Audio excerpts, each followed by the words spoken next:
Israel's military says it's been carrying out airstrikes in southern Syria and outside the capital, Damascus.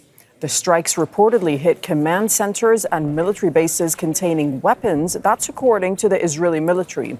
At least one person was killed. Hours before the attack, Syria condemned Israel's invasion of a buffer zone between Israel and Syria, calling for it to withdraw its forces. Prime Minister Benjamin Netanyahu says his troops will remain in the occupied Golan Heights, quote, indefinitely. Hamdah Salhut joining us now from Jordan's capital, Amman. She's there because the Israeli government and the Palestinian Authority have both banned Al Jazeera from reporting from inside Israel and the occupied West Bank. Talk to us about these strikes, Hamdah, and what's being said by the Israeli government and the military.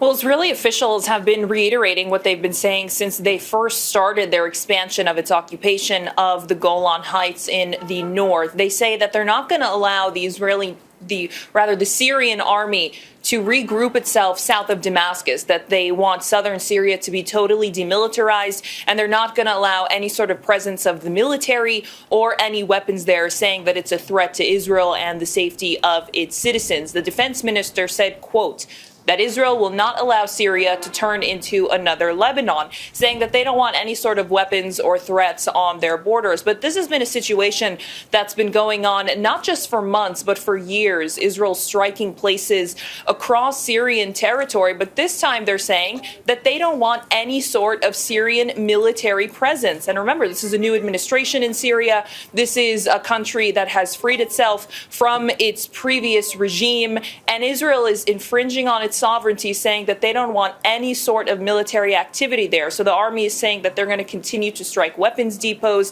any sort of military assets and command centers, while Syrian officials say that Israel is infringing on its sovereignty, calling on them to leave the places that it has set up. But Benjamin Netanyahu, along with his defense minister Israel Katz, say that the presence of Israeli forces in those buffer zones is going to remain until further notice. Okay, thank you so much. Hamdah Salhut reporting from Amman.